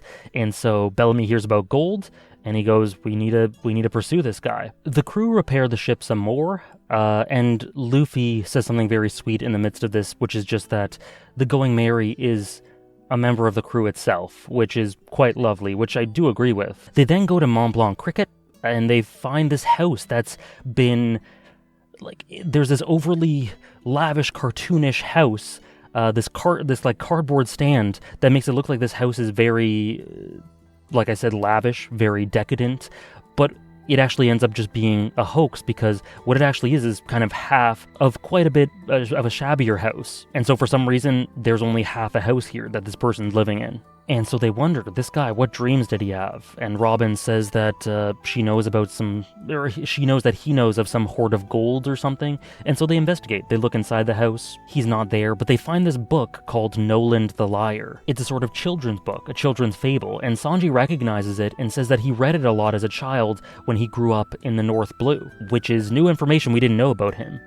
But this fable, this tale, recounts the tale of a man named Mont Blanc Noland. He was an explorer, and he always had these insane stories, but no one ever believed him. He went to the king of his kingdom and said that he had found tons of gold on this remote island somewhere else. The king dispatched tons of men to go find it, but then they weren't able to find it, and they lost many men in the process. And Noland then said that the gold must have sunk to the sea, but they never believed him, and then they locked him up because of his lies. So you immediately see an Usopp parallel right there. And you wonder if these things that he talks about, these tall tales, these supposed lies, are emblematic of his dreams as well. But then it's said that this is Mont Blanc cricket's ancestry, and Bellamy and Sarkis are discussing this at the same time, and they conclude that as a result of this legend of his ancestor knowing about this gold that it's apparently sunk to the sea, Cricket may know where this gold is. And so this story, the place where the gold was found, was apparently on Jaya. That's what's concluded. And Sarkis and Bellamy kind of conclude that this guy, Cricket, must be trying to restore the pride of his ancestor from 400 years past by searching for the gold. And they say perhaps this is his dream, and then they laugh at it. And then the crew talk about the liar, Noland, dying without, and they say he died without becoming a brave warrior of the sea. They then look at Usopp, which is really funny. And he just goes, "Why are you looking at me?" I mean, it's obvious, my dude. But then they eventually find Mont Blanc Cricket, who pulls Luffy in the water. He was underwater searching for salvage. He fights Sanji and Zoro, not really understanding what's going on in this confrontation. Neither side really understands. And then he passes out because he was underwater for so long that the barometric pressure in his lungs was too much. I don't know, something along those lines. I'm not a scientist, but Oda knows what he's doing with regards to this scientific stuff, so I like that there are genuine scientific details with regards to the barometric pressure and the lungs, and him just passing out due to the lack of oxygen. Excuse my lack of knowledge, but I like that all this is accounted for within One Piece, and I continue to like how, with regards to geography, climate, temperature, ocean waves, and all that stuff, and everything similar, that tends to be a consistent detail in One Piece, and I really like that. But after he passes out, the crew go, oh, he must have been searching for that gold underwater, and then they take him back to his house, where we see a picture of him and Shoujo and Masida all together, so we see that they're friends. In the cover story for chapter 228, we see that Hachi has opened his octopus fritter shop, so I guess cannibalism is very lucrative. And then Masida and Shoujo come to their boss's house and see the crew out of concern for their boss, Cricket. They're thankful for the crew for treating him. He's their boss. They say his house is their headquarters. Cricket wakes up and apologizes to everyone for what he did and for pulling Luffy underwater because he thought that Luffy was after the gold. And Luffy then asks about Skypiea, and Cricket laughs, and Nami again looks a bit discouraged. And then the context for Cricket's laugh slowly turns to a bitter one as he says that Noland said that it used to exist, but my family's been ridiculed across generations for this. But what's key is that he says that he's no liar. Noland was not a liar. He says that Noland believed that the gold moved due to the plates of the Earth's crust shifting, and no one believed him, and so he died crying while everyone laughed at his dream. Very clear parallel to what happens here. This sort of mocking and ridicule of dreams that's happened across generations that just never seems to change. And there are dreamers, and there are people who would ridicule those dreams. and it's very sad. But to stop this trend, you need dreamers who are completely resolute in what they do and willing to continue on no matter what happens or what other people tell them. So Cricket grew up being laughed at and mocked, and he grew to resent that, obviously. And so he grew up to be a pirate as an escape from that ridicule, to just do something different with his life and focus on other things. And as fate would have it, 10 years after that, he found Jaya. And so what he said is that he wanted to duel with the man who ruined his life through looking for this gold. And his crew left him. They left him to his devices to search here for it. And since then, he's been here, and he's been looking for that gold. And interestingly enough, we have Sanji framed in the foreground, just thinking, very contemplative. And Cricket goes on to say that the Salvager brothers are people who came knowing the story, who are fans of the story, and wanted to help him achieve this dream of sorts that they all have, even though there's a bit of a different complexion for Cricket. It's not really technically his dream as much as his revenge, but it's also kind of his dream. It's a really ambiguous, sort of nebulous situation there. But I do think there's enough of a parallel to be able to accurately call it his dream of sorts at this point of his life. And so the brothers coming here, after hearing the story, fans of the story, want to find the gold, that immediately made me think of, maybe the fans of stories in general, of One Piece maybe. They salvage to try to lay claim and substantiate these tales because they just love them so much. They're such fans of it, and they believe in that dream that may be improbable. In this way, this idea of tall tales really connects with Syrup Village and the beauty of tall tales and these exaggeratory things, and everything that was said in there, and that beautifully thematically poetic arc. It comes back here a little bit as well. And Cricket said that he was lonely in doing this quest, but he was saved by the brothers' kinship and trust and loyalty and connection. And what's funny is Usopp was crying the whole story, very obviously seeing himself in this a little bit now. But Luffy asks again if he can go to Sky Island, and Cricket just says he hasn't found it. And Nami reads this old entry from Nolan's book or diary or journal or whatever it is, mentioning these fantastical things about the island and things called skyfish, and Luffy's just looking on, just wide-eyed wonder. He just really wants to, he's just itching to explore this place and see Skypiea because of how much it evokes in him and all this wonder. And in this moment, it really evokes in me as well this feeling of childish wonder at this adventure, this grand adventure that's potentially in front of them, that Luffy just wants to seize with his two hands. He wants to grasp this adventure, because what else is he here for? He wants to become the Pirate King, obviously. He wants to find the One Piece, but just as much as that, he is just an adventurer. And the spirit of what they do is in service of enjoying life, enjoying these detours. And I can relate to that, What Luffy is seeing here, the wide-eyed wonder he sees, is how I feel when I start a new series with this magical, majestic new world, when I start a new video game that's just beautiful and has this magnificent fantasy land, It's how I felt when I first played Xenoblade Chronicles, or Final Fantasy IX, or Chrono Trigger, or something like that. I feel a deep connection with Luffy just looking on and thinking of all these beautiful, fantastical things, and being tempted by them. And Cricket sees that the crew do believe in this, and he can't help but look on with a bit of a wry smile. He likes them, and he wants to help them, because they could be his last, there's an inside him, there's this young boy screaming out for this to be true, because he wishes to believe it to be true, because I believe that he's a dreamer himself, and he hasn't been able to achieve it or find the Sky Island, but if he can't, he wants these people to be able to carry on his will, the will he inherited from Nolan that then became his own, in a way, that he then passes on to them. And a beautiful parallel that was pointed out to me in chat as well is that Goldie Roger found a treasure and died for it, and the world believed him. Mont Blanc Noland found a treasure and died for it, and no one believed him. And so this world is multifaceted. Just because you're a dreamer doesn't necessarily mean that you're going to be rewarded for it. This world can be cruel. It can be very dark. This story is idealistic, but it doesn't necessarily mean that the world is idealistic. The story is idealistic because of the characters we follow. And again, like I said earlier, there's more to it than idealism. Just don't take that as the only thing I'm saying the story is. But nonetheless, I do think that's a good adjective for it. But it's only that because of the characters we follow. If we were following Noland in this story would be a tragedy. It wouldn't be idealistic at all. It would be a tale of futility, because this world in equal parts, in equal measures, deals out futility and pain and agony and tragedy and hope and idealism and reward for this idealism and optimism. So I like that there's this balance to it.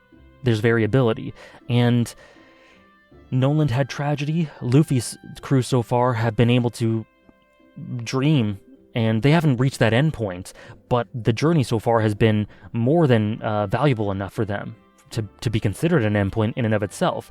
And Cricket's somewhere in between here. He hasn't really achieved his dream. He hasn't achieved what he tried to set out to do, but he hasn't been dealt with failure. He hasn't been dealt with futility yet. And so he wants here to see the crew succeed, to then carry on his legacy in a way. And then Cricket says, I'm going to tell you guys a little story. You can believe me if you want. And then they all set up to listen to him. Chopper's very cute. He looks adorable in these panels as he's listening to the story. And Luffy believes him right away without even hearing a word, which is funny. And so Cricket explains the darkness that they saw in the sea all the way back when this stuff started, when it said darkness in the sky. That's actually a bunch of clouds. That's an emperor cloud. It floats around in the atmosphere, and when it comes, it blocks out the sun. And this phenomenon, he says that if there is an island in the sky, on top of the emperor clouds is where it will be. And these are gigantic, obviously, potentially enough to hide a kingdom. But he says, yeah, if you want to find Skypiea, that's where it's going to be. But then he explains, to get up there, you need to follow, you have to reach a knock-up stream, a stream which shoots up out of the plates, out of the sea, and carries someone all the way up to the height of the clouds. Now, the current can throw people into the sky, but obviously due to the force, it's very dangerous. And if you don't land on top of the clouds, you just come crashing down, and you could very easily die. It's very likely that you'll die by using the knock-up stream. But this is very rare.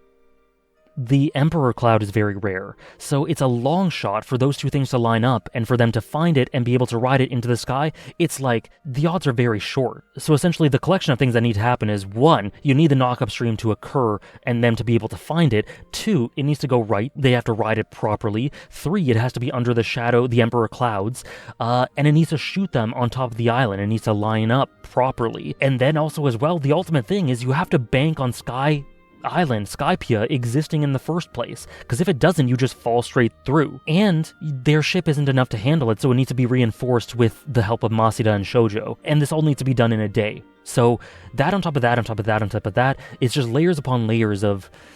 It looks like a bit of a long shot, and if this doesn't work out, they are very likely going to die.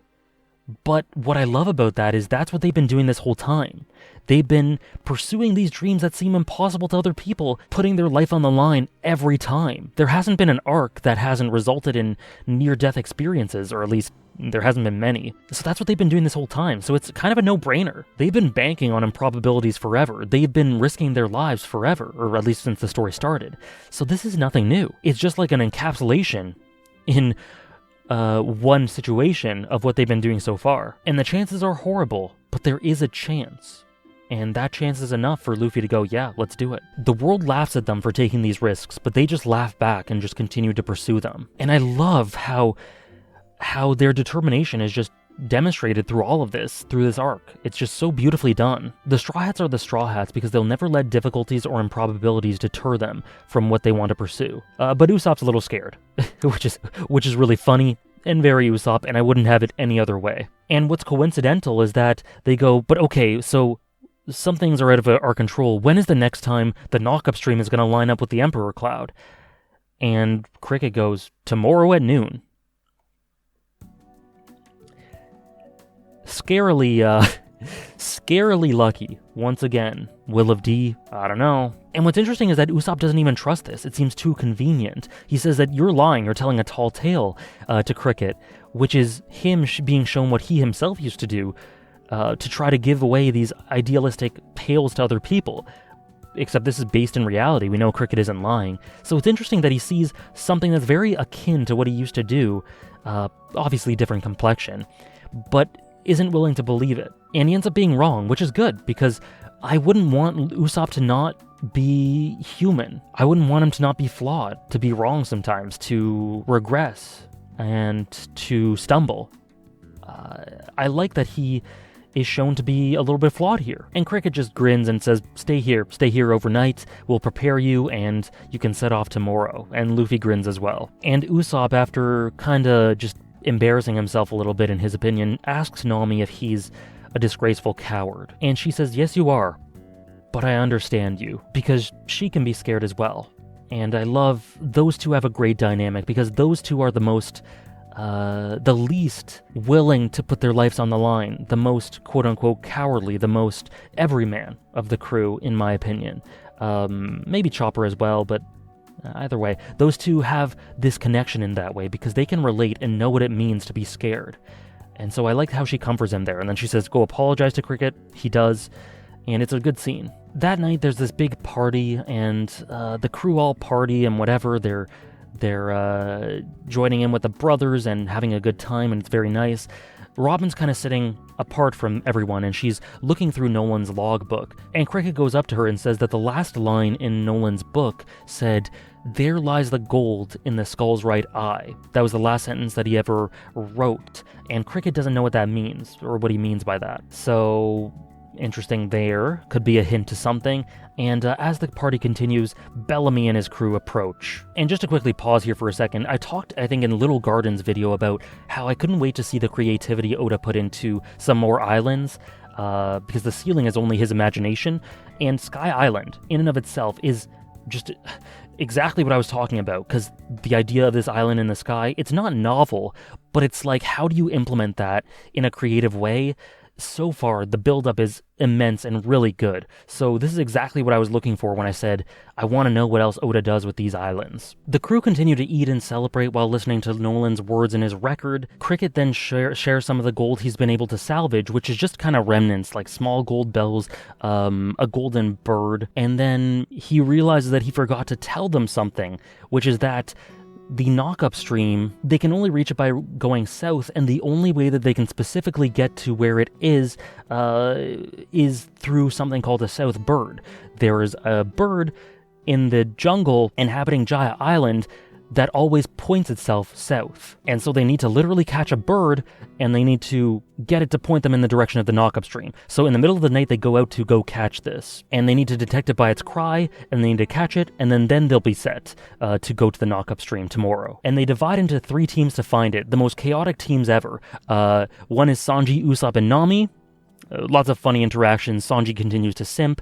Usopp's, they're spiders that fall down, which terrifies Nami and Sanji. Usopp is courageous and just kind of like, oh, they're kind of nice, which is a nice contrast. And he kind of shows off his knowledge of spiders here, which is just nice interactions. Then there's Robin and Zoro. Interesting that Robin gets paired with the one person who doesn't really trust her. And then there's Luffy and Chopper, the third team, which is just those two together. Oh dear, it's hilarious. They start they're like, okay, we gotta find the bird, and then they start chasing after bugs. They're like, oh, look at that beetle. Let's go find that one. Oh yeah, and then it's hilarious. We see a point of view shot from the south bird looking down at them as they chase these bugs. It's so funny. Chopper eventually realizes that the bird is screwing with them. It's kind of a bit of a menace. It's just kind of grinning at them and screwing with them. And at the same time, Bellamy's pirates confront the brothers. I'm told they're called the Saruyama Alliance, which is the brothers and Cricket, who then defend their gold, and their dream, and their treasure, and everything. So at this time, the South Bird is just grinning and causing havoc for Luffy and his crew and everyone, and they're having trouble. At the same time, the Saruyama Alliance is getting beat up by Bellamy and his crew, and it's very sad. Cricket thinks sadly about the fun times in the past he used to have with the brothers, and Bellamy then steals the gold to show and prove to Cricket that dreams cannot come true. It's interesting, because people, when they're not entirely secure with their opinion, they tend to project a lot, right? They tend to flaunt and really be really loud about their opinion. This isn't a rule that applies to everyone, but I tend to see that a lot of times, if people are not entirely confident in their opinion, they're the ones who are the loudest about it. You know, this is wrong, you're wrong, this is bad, anyone who likes this thing is bad, etc. Just go to YouTube comments, you see it all over the place. The most confident people are the ones who don't feel the need to prove themselves so often, who are internally sure of themselves and believe that they're right. and don't need to flaunt it or constantly tell other people why they're right or prove it, because they don't need validation. So it's interesting that Bellamy is so loud and goes so out of his way to tell people that dreams are futile. It makes me think, does he actually really believe it, or is he just trying to prove it because it makes life easier for him to bear for whatever reason? Obviously, this isn't being sympathetic for him at all. This is just me trying to understand the origin of his actions.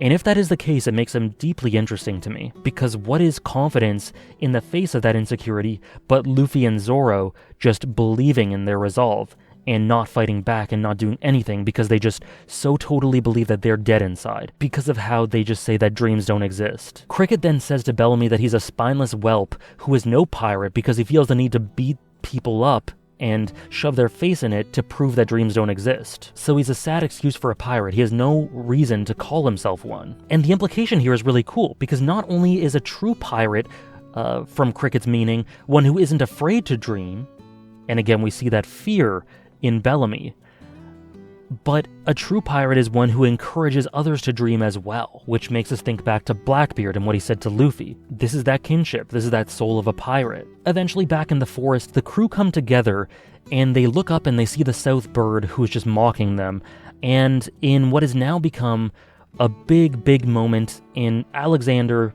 AJ Stream folklore, we have emotes for it on the Discord server, we have emotes for it on Twitch. What happened is Robin's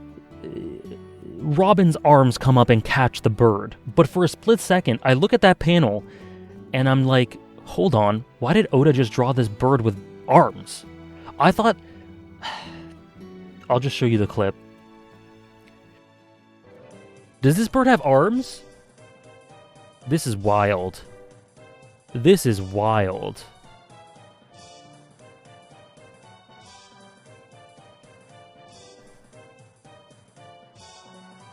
It's Robin's fruit. Oh.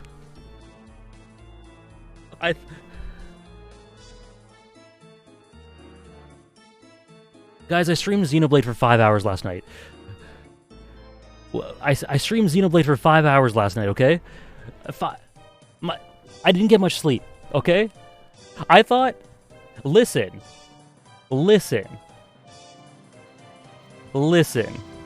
I thought here that Oda was just showing a personification of the bird being silly and mocking them and going like, hey, I'm the best, whatever, flexing or something. That's what I thought initially. Obviously, I was very wrong, and that was Robin's power. But nonetheless, the misinterpretation was hilarious, and I had to share it here, because no one's ever going to let me forget that. I would say I have no excuse, but the previous day I did play Xenoblade for like 5.5 hours on stream, so I was pretty tired, if that helps. It really doesn't, does it? Anyways, they take the bird back to Cricket, and they see that he's been beat up, and Luffy is enraged for that. And he says, and they see that they've been beat up, and they steal the gold. And Usopp is going, what about the gold? And Cricket just says, never mind the gold, just well done for getting the bird. Now we can set you up, and we can get you to Skypiea. And you just feel here that he vicariously needs them to make it to Skypiea. And then Luffy sees Bellamy's mark on the tree, on this tree that's nearby them. Zoro immediately senses what he's going to do, and Luffy says, and he asks Luffy if he needs help, and Luffy says, no, I don't need any help, thanks, but I'm good. And then he goes off to pay Bellamy back and get this gold back, and defend and protect his friend Cricket's dream, and he says he'll be back by sunrise. So Luffy makes his way over back to Mocktown, reflecting on Cricket and his dreams and his pain. And at the same time, Bellamy's crew realize the true bounty of Luffy and Zoro, both of them being higher than him, and they're disbelieving, and Bellamy says that they must have just fudged their bounty, that these must be fake posters to increase their notoriety and fear, which is interesting, because he says that people do that. Now, I don't know if we can take Bellamy's word for this, but I think we can, just as a neat little world-building detail, which just makes sense. This is something that people would do, that pirates would do in this age, to increase their notoriety and fear. And a neat little detail is that they haven't heard of them much, partly because of how the military, or the Navy, covered up their exploits in Alabasta with giving credit to Tashigi and Smoker and all of them. So, neat detail there as well. But Luffy arrives in town and calls him out and says he needs the gold back. He says he's going to take it back because they're his friends and he stole from them. Also, I didn't mention it, but Bellamy has a boing boing spring fruit, allows him to bounce all over the damn place, and Bellamy just mocks Luffy. He laughs at him, and Luffy remains silent. And what's interesting is Luffy still wouldn't fight him if he didn't have to, because he's already defeated, he's already rotten and decayed on the inside, he's dead on the inside. But he needs to get this gold back. So circumstances have changed. That's why he's fighting him here. And Bellamy springs all over the place. He mocks cricket. He mocks the idea of dreams. He says that this age of pirate dreaming is over. It's just begun. It's not over at all. And he springs at Luffy, and then Luffy lands on him one of the best spreads again, and one of the most satisfying punches in the entire series. We've had some great punches. We've had Wapple, Sir Crocodile, we've had other ones. This is the most satisfying for me up until this point because of how directly Bellamy opposes everything the story stands for, how disgraceful of a person he is for doing the things he does, how heinous he is. He's just all the combinations of just a person that you just want to see get punched in the face, and that's why it's so satisfying here. And it's not even just Luffy just physically punishing him for what he did, but it's also Luffy spitting in the idea of this cynicism. It's him rejecting this cynicism. And so I love that symbolism. And someone in chat said something interesting. They said that they love the way that Luffy and Bellamy's perspectives are contrasted by their devil fruits, because springs are rigid, they have a lack of fluidity and direction and agency, but Luffy is flexible. And Bellamy's never able to land a hit on Luffy, Luffy being consistently out of reach of him, which kind of symbolizes the fact that Luffy is able to dream when he's not able to. And then when Luffy finally responds to Bellamy's taunts, it is just to completely bury his face in it and put him underneath him to show his superiority visually. So nice bits of visual storytelling here. That was said by someone in my Twitch chat. And then after this, it's just peak after peak. We get in chapter 233 some stuff that blew my mind. The punch was an amazing moment, but after it, they just followed up with immense world building and expansion of the world that I talked about earlier. We have reappearances from faces we haven't seen in so long. We have appearances from people we've heard about through word of mouth. We get more details about the world government. It's all amazing stuff. And I was so excited. I was losing my shit when I read this on stream. It was crazy. And there are so many connections drawn between these disparate pieces, and it's very cohesive, and it just builds up and up and up, and there's so much momentum as you see these chapters go by, specifically 233 and 234. So there's silence.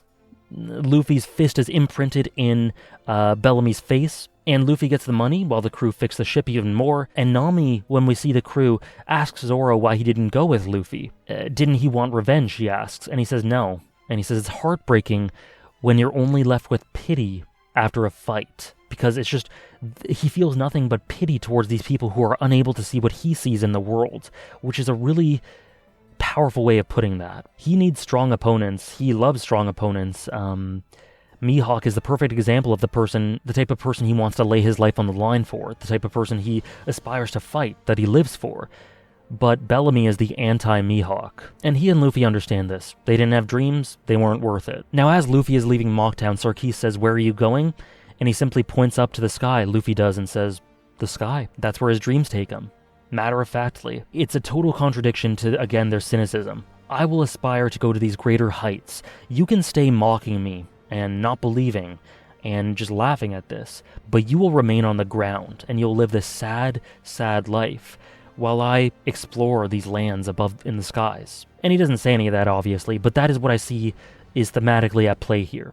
Then we get to the expansion of the world I was talking about. We see Buggy, who with his crew are on an unknown island searching for treasure. It seems they're having some difficulty, and then a crew member talks about Luffy and Zoro's new bounties to Buggy, who then goes, that's fine. We're eventually going to defeat them, so it's actually good if they have higher bounties, because then once we defeat them, we get put on a higher pedestal. So it's an interesting way of thinking about this. It's not defeat us at all, there's no fear here, so it's pretty cool for Buggy. But then they see that Ace is randomly on their ship. They recognize him as Fire Fist Ace, and he falls asleep. And the crew tell Buggy that they should capture him, but Buggy knows of Ace. He knows of his captain, Whitebeard, and he doesn't want to bring the wrath of Whitebeard upon him by angering him, which builds up Whitebeard even more and shows how fearsome he must be and kind of keys you into why Ace might be following him. It shows deep respect for Whitebeard and backs up what Ace said about He's the man who I want to follow. He's the man who I want to be king, and I want to find the One Piece.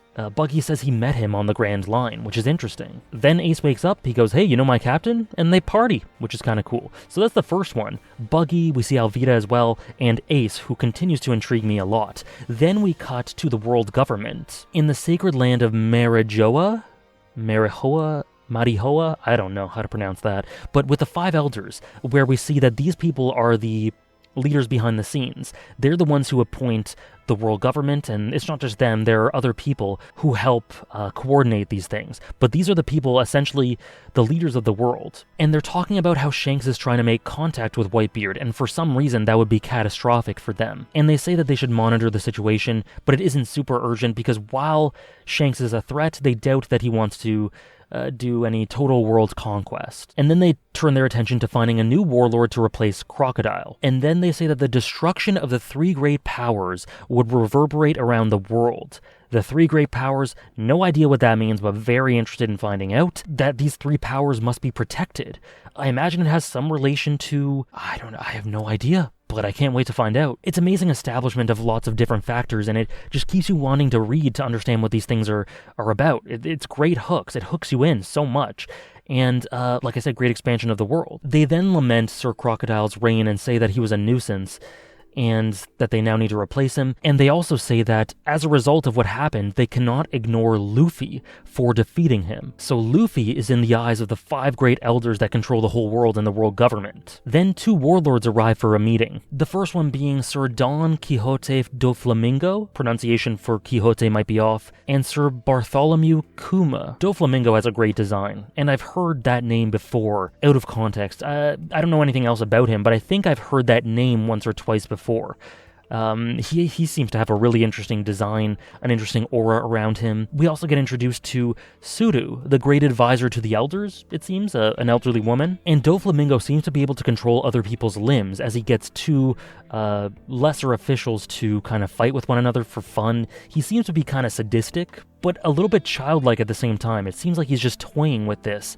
and finding weird joy and fulfillment and gratification through this violence. A man named Sengoku then enters. He has a goat with him, and he tells Doflamingo to cut it out. We learn that Doflamingo's bounty prior to becoming a warlord was 340 million, which is kind of wild. Kuma's is 296, which is almost as wild as well. And then they start the meeting, being surprised that 2 out of the 6 warlords are there.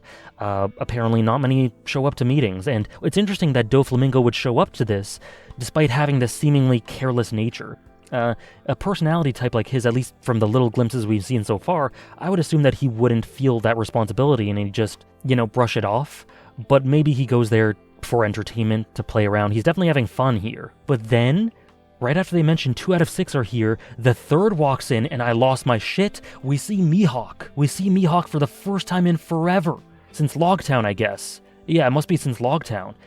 He's so cool. He just walks in.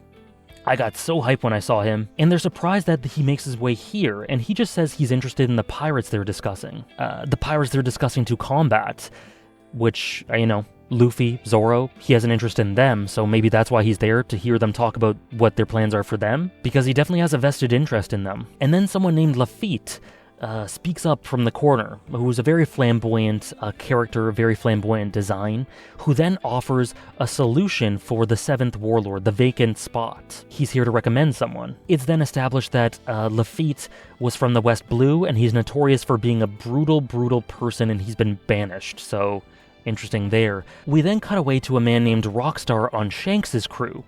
94 million bounty for him, who then goes to Whitebeard to deliver an important message from Shanks. Whitebeard rips up the message, deeming it to be disrespectful that he didn't come in person, and says, I know this is already going to be about Blackbeard and Ace, but that's all he says. He doesn't say any specifics. So what the hell is the plan with Blackbeard and Ace? I don't know, but I want to find out. But what we do know is that Ace was looking for Blackbeard because Blackbeard killed a shipmate and jumped ship.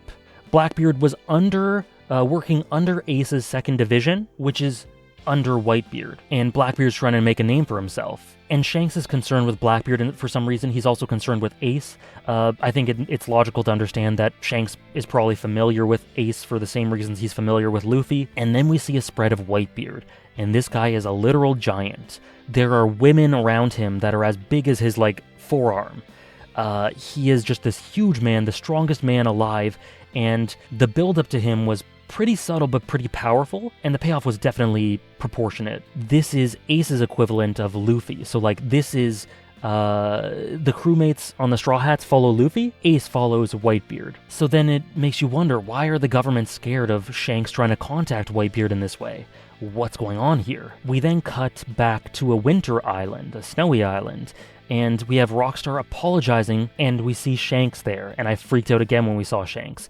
And he says, don't worry about it, I knew he wouldn't accept that, he'd consider it to be disrespectful, whatever. And so he says, okay, I gotta go confront him in person and talk to him in person about this issue. And then he says the government will try to stop them, so he's aware that the government knows of his movements and his motivations, so they need to be ready to fend them off. And it's very hype, all this stuff going on in the background, and you get these little bits and glimpses of things going on in the world that are happening, that are so important, that you can imagine continue to happen off screen. So Oda feeds us these bits, but then we go back with Luffy for quite a while, and you can just know that just because of this, and things like the cover stories, it's integrative, and it, through subtext, you know that things are going on in the background, and then it just adds to the overall richness and grandness of the world, and the interconnectedness. But back to the Council of Elders, Lafitte recommends someone named Teach, and being a fan of Black Sails, I know who Teach is. This is Blackbeard. He says, I'm recommending Blackbeard to be the 7th warlord. They say that he's not really notorious, he's not very well known, and Lafitte says, you'll know him soon enough. Then we go back to Jaya, and some of the pirates are talking about Luffy in, muttered breath, under their breath and muttered tones. And some guy says that, wow, I thought I sensed hockey from Luffy. So hockey, something called hockey, maybe some sort of power system, gets name dropped here. So I'm just keeping an eye on that. I'm not sure exactly what it is, but things are being connected, things are being foreshadowed, so I'm sure that'll play a part in the future. Sarkis then bumps into someone, and this ends up being the guy from the bar who told Luffy that he should be proud as a dreamer, Blackbeard. It's revealed here that he's Blackbeard, and that blew my mind as well. And he says we're looking for someone worth 100 million berries, obviously Luffy. And we then see his crew. On his crew, we see Champ, Jesus or Jesus Burgess, the helmsman, Supersonic Van Ogre, the sharpshooter, who's the one we saw who shot the seagulls earlier, Teach, Blackbeard, the Grim Reaper, Doc Q, the Doctor, who's the sickly guy who gave Luffy the apple, and they're supposed to meet Lafitte here, but Blackbeard says if they miss him, we know that Lafitte is with the world government currently, then that is fate. Again, the third instance of fate here. So something to do with Blackbeard's crew is very fixated on fate and fatalism and that sort of thing. So I'm interested to see that be explored more, because it's clearly intentionally something that's relevant. And Doc Q then says that a man is no greater than his luck, which is another allusion to that. Luck, fate. Which then also, through what he says there, you can then conclude what he thinks of Luffy. Luffy has great luck, so Luffy must be a great man? I don't know. But there's a new complexion to Blackbeard now. He was in opposition to Luffy at first, then he had kinship with him, and he still has that kinship, obviously, but now he's going to hunt him for some reason. Maybe it's to increase his notoriety to be considered for the 7 warlords or something like that. That's a very possible thing. After he learned that he was wanted for this sort of bounty, he knew it would be a great catch, so that would have increased his notoriety, which seems to be an intentional thing for him and his crew to put his name out there. Maybe it's a case of ideologically being very similar to Luffy, despite having these differences in food and opposition in terms of their taste, but the circumstances require that he hunt him down. But yeah, these chapters, there's just relentless information here, and so many hooks for the future, and it's just so engaging and so enticing. Like I said, it's like Logtown on crack. Back with the crew, they're waiting for Luffy. Nami's annoyed, Luffy's late, they have to set out for the knock-up stream. He eventually comes with the gold, and having captured a Hercules beetle, and is very excited about that.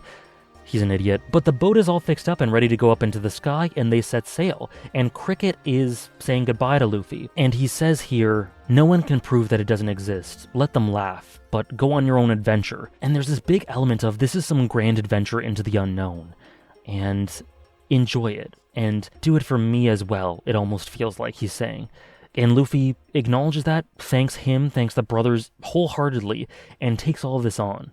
They are now his friends, and he would do anything to protect them, like he already did. And he will carry on the torch of their dreams into the sky and beyond. And Cricket thanks them for the gold and says good luck on your voyage, and they set off. Blackbeard is on the hunt for them. He seems to be waiting in the sea for them, learning of what they're trying to do, so he's on the way as well. But the crew hit a bit of a hitch because the Emperor Cloud comes earlier than they thought it would. The brothers, Shoujo and Masida, are guiding them to where they have to go, and they say, okay, here's this gigantic whirlpool. This is where you have to be. This is the knock-up stream. They have to sail to the center of it to ride it up, and it's just so grand and torrential. The spread of the whirlpool is amazing. It's the eye of this brilliant storm, and it's so grand, and you can really just feel the threat here. The crew have differing reactions to this. Luffy embraces it, Usopp's terrified, Nami is scared, Chopper's kind of excited, other people are in awe. But this is what they've been doing this whole time. They face death head on. Just, it's more in their face than it ever has been, really, in terms of their literal journey across the sea. So it's a bit different in that way, but really in spirit, it's the same thing they've been doing. And so they head on into the eye of the storm. Luffy not really seeing any difference between this and what they've been doing so far. And again, just a reminder, if Sky Island, Skypiea doesn't exist, they're about to die. But Luffy smiles heading into this. A Sea King then emerges and tries to attack the crew, but then it's swept up into the whirlpool to just remind you of the threat that's here. The brothers leave and Luffy thanks them, and Nami and Usopp are very humorous and being upset because no one told them about this sort of risk. They're like, I didn't sign up for this. Usopp says, this is impossible, Luffy. This is a dream within a dream. Bit of an Inception sort of thing, just to sort of illustrate how impossible this is, but very big mistake, because a dream within a dream, that just makes Luffy want to go even harder for it. It only fuels him and it only makes him more excited, and he says, we have to do this or else we'll regret it for the rest of our lives. So they go into the whirlpool center, the rapids kind of let up a little bit, Blackbeard's ship emerges, and he yells to Luffy that he wants to get him for his 100 million bounty, and Luffy yells back, oh, I'm worth 100 million? Nice. And they show them the posters. They hold it up, and Usopp has binoculars and he's looking at them and he goes, oh, Zoro's 60 million. And Zoro's going, only 60 million? And him and Luffy are laughing about it. It's a really nice moment of respite. It's really funny. And Sanji's just going, how much is my bounty? And Usopp goes, I don't think you have one, buddy. Luffy's celebrating his bounty and Nami's mad at him for being proud at that. It's just really funny. Really, really great background panel stuff. I always love paying attention to the little expressions and the little character interactions in the back of the panel outside of just the words and the forefront, because it really pays dividends. From a distance, Masida and Shoujo yell at them that the knock-up stream is coming, and it shoots them up in this really nice spread, and it decimates at the same time. It decimates Blackbeard's raft. So he had no idea what was happening. And then as they're being shot up, they see the Sea King from before falling down dead, which is just a really ominous sign. And they start to panic, but then Nami, the coolest head out of any of them, says, I think we can just ride this like a regular current. She says, raise the sail, let's just do it like normal. And I love the confidence. It's a great Nami moment. She says, I'm the navigator, right? So just trust me. In the sort of flip, mirror reflection of what they said to her earlier on. You're the navigator, right? Navigate. She takes it on here and says, trust me. And she's beaming and she has this smile on her face, and I love it. Lots of great little details for Nami throughout Jaya. And so they listen to her. They say, you're the navigator, and they trust her. And they begin flying and riding it up, and they float up the stream, and they're all amazed at Nami's skills. Robin has a slight smile, feels very genuine to me, and it makes me think about Robin again. She essentially said that her life was forfeit, so I wonder if through this quest she'll gain value. Maybe not this specific quest through Skypiea, but along the way, maybe down the line, I wonder if she'll begin to value her life again. That is another great hook for me to want to continue reading and understand what happens later. Will Robin begin to value her own life once more? And if so, how? And I'd like to know more specifics about her backstory, and I'd like her to become closer with the crew, stuff like that. But yeah, they ride the knock-up stream and they begin entering the clouds. And Jaya, the arc that begins with a ship falling down from the clouds, ends with a ship entering into the clouds. Very poetic. So that is Jaya. Like I said, awesome arc. I loved it. It's definitely one of my favorites. It did so much about illustrating the lonely side of the crew's dreams, but then also bringing forth the idea of these kindred spirits and how worthwhile it can be to achieve those, as hard as it may be, and the different personalities and the different outlooks towards it, and how difficult it can be for someone like Nami who's faced this sort of trauma and hopelessness. Because we have a bit of a contrast, or a bit of a similarity, in terms of, I'm just assuming at this point that Bellamy has been shown, in no uncertain terms, to him, by his perspective, that dreams are futile. And Nami was shown something similar, but she is able to keep believing and help others believe, whereas he shoves their faces in the dirt. And she gets help from Luffy and the others, of course. But I just love all the alternating perspectives with regards to these dreams and how to view them, and how hard it can be to persevere, but how worth it can be. And some may be cynical and view this age as one bereft of dreams, but it really doesn't have to be. And they will not shape this world. Luffy will. The likes of people like Goldie Rogers will, and Luffy and his crew will, this time. It's a foregone conclusion as far as I'm concerned. Luffy will be the face of this new age, not anyone who will say that dreams are impossible. And Bellamy is a very direct, really good antagonist with lots of great thought food and subtext that I've talked about in this video. He was really effective, I thought. The punch was a peak moment. The spread in the bar was a peak moment. Like I said, at least my second favorite spread in the series so far. Luffy and Zoro not fighting. The little details about Nolan's fable and the implications it has on the story. And what's great is that their dreams are rewarded because they're climbing up and they see that Skypiea seems to be a genuine reality, and so their perseverance seems to be rewarded here. Luffy's fervent desire and optimism is rewarded here, and those disbelievers stay on the ground, stay grounded, not able to fly and experience these grand adventures. And then it's also this congregation of all these characters, all these plot lines, new elements brought forth, new hooks, like what is the nature of Ace and Blackbeard? We know why Ace is chasing after Blackbeard. Blackbeard's trying to get notoriety, but why is Shanks concerned with them? Why is he talking to Whitebeard about them? And then if you go a layer up, like, why is the world government concerned with Shanks and Whitebeard coming into contact? Who are they going to actually get Blackbeard to be their 7th warlord? Then we have Mihawk coming back. We have the introduction of this Doflamingo guy, Kuma as well, the elders. So many new world-building details, so much integration, so much richness. I enjoyed so much of this. And this arc was not short. It was almost 20 chapters, but it still felt very dense and very efficient, and it crammed so much into there while making it very cohesive, and yet was, again, a self-contained story about dreams and dreamers, and how that perseverance in the face of what seems like futility can be rewarded. It isn't always rewarded because we have someone whose life was ruined because of dreams in Noland, and someone as well who feels that way in Cricket, but it's not impossible to dream and for those dreams to become a reality. And this world does have the capability to reward those who choose to be idealistic. So I'd give this arc, honestly, like a really, really strong 8, maybe a light 9. It's the start of a new saga, tons of expansion, more scope. It goes deeper into the idea of dreams than ever before, in my opinion. Lots of great hooks for the future, foundations laid, and they're entering Skypiea, which is going to be this grand new adventure, and I can't wait to see what happens there. People have told me in my chat that some people tend to think of Skypiea as filler for some reason. Interesting to see how I think of it. I can't wait to get stuck into it and really experience what it's all about. I have high hopes. I can't imagine that I'll think that anything Oda intentionally wrote as a substantial arc in his series with this amount of build-up would be filler. But we'll see. We'll see how it goes. Now, with regards to my favorite characters, there aren't many changes at all. The only change I'm making is that I'm swapping my number 15. So it used to be Cobra. He's now an honorable mention, along with Dalton, Tashigi, Ace. I think Ace has a lot of potential. And then some more characters who have lots of potential to make it in here are ones like Blackbeard, Whitebeard, Doflamingo. I'm really interested in all of those, and I want to see more of them in the future. And I will see more of them, obviously. But yeah, the top 15 now is number 15, Robin. That's the only change from the last video. Robin has enough substance now and I have enough of a connection to her to finally say, okay, I think she can make it into the top 15.